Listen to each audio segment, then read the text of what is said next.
नमस्कार मित्रांनो, मी उमेश. स्वागत आहे तुमचं मराठी टेक मित्र आपल्या यूट्यूब चॅनलमध्ये. 14 ऑक्टोबर 2025 रोजी शासनानं एक शासन निर्णय निर्गमित करण्यात आलेला आहे.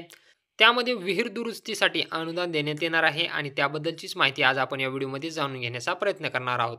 त्यापूर्वी तुम्ही चॅनलवर नवीन आला असाल तर चॅनलला सबस्क्राईब करा, तसेच बेल आयकॉनला प्रेस करायला विसरू नका. तुम्ही पाहू शकता, सन 2025-26 या वर्षाच्या खरीप हंगामातील अतिवृष्टी, पूरस्थिती यामुळे खचलेल्या व बुजलेल्या सिंचन विहिरींच्या दुरुस्तीच्या कामासाठी अर्थसहाय्य देण्याबाबत 13 ऑक्टोबर 2025 रोजी शासन निर्णय निर्गमित करण्यात आलेला आहे.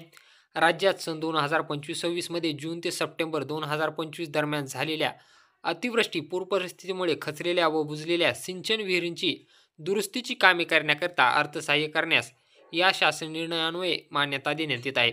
खचलेल्या व बुजलेल्या सिंचन विहिरीच्या दुरुस्तीच्या कामांकरता अर्थसहाय्य या योजनेचे स्वरूप व अंमलबजावणी खालीलप्रमाणे राहील. जिल्ह्यामध्ये अतिवृष्टी झाल्याने किंवा पूर परिस्थिती निर्माण झाल्याने ज्या खचलेल्या व बुजलेल्या सिंचन विहिरींचे पंचनामे झाले आहेत, त्यांच्या दुरुस्तीची कामे सदर योजनेअंतर्गत अनुज्ञेय राहतील. या अंतर्गत आवश्यकतेनुसार यंत्रसामग्रीचा वापर करण्याची पात्र लाभधारकास मुभा राहील. याकरता संबंधित शेतकऱ्यांना संबंधित गटविकास अधिकारी यांच्याकडे लेखी अर्ज करणे आवश्यक राहील.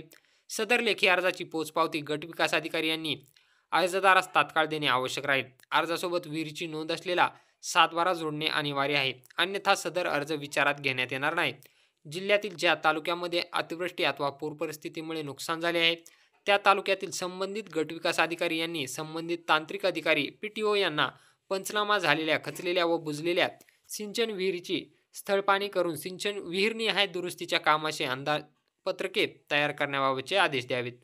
सदर आदेशाच्या दिनांकापासून 7 दिवसाच्या आत त्या क्षेत्रातील खचलेल्या बुजलेल्या सिंचन विहिरीची तांत्रिक अधिकारी PTO यांनी स्थळपाहणी करून दुरुस्तीचे अंदाजपत्रक तयार करावे. गट विकास अधिकारी यांनी तालुक्याच्या एकत्रित खर्चाचा अहवाल तातडीने संबंधित जिल्हाधिकाऱ्याकडे सादर करावा.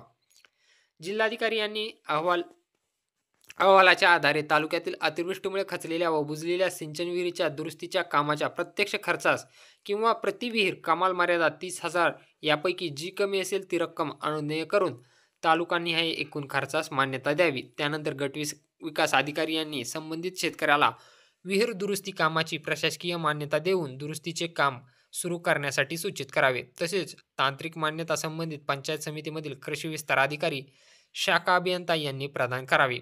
तर अशा प्रकारे सदर योजनेअंतर्गत पात्र लाभार्थ्याच्या अनुज्ञेय असलेल्या अंदाजपत्रकीय खर्चाच्या 50% रक्कम कमाल मर्यादा 15,000 आगाऊ स्वरूपात जिल्हाधिकारी यांनी विहिरीच्या दुरुस्तीच्या कामासाठी उपलब्ध करून द्यावी.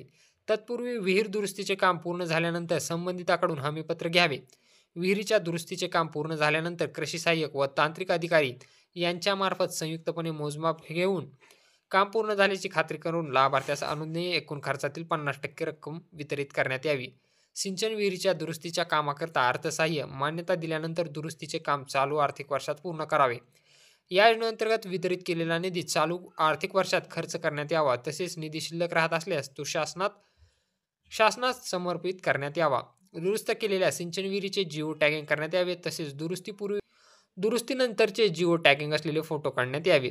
तर असा हा महत्त्वपूर्ण असा GR होता. जर तुमची ही विहीर गाळाने खचलेली असेल, बुजलेली असेल तर त्याकरता तुम्हाला 30,000 रुपयापर्यंतचं अनुदान मिळू शकतं. यासाठी तुमचा त्या विहिरीचा पंचनामा झालेला असणं आवश्यक आहे.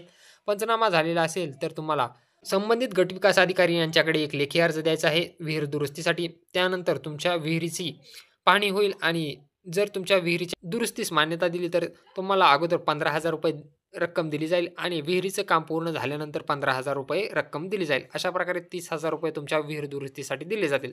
यामध्ये महत्त्वाचा असा पॉईंट आहे की विहीर दुरुस्तीसाठी तुमच्या 7/12वर त्या विहिरीची नोंद असणं आवश्यक आहे. तर असा हा महत्त्वपूर्ण असा GR होता.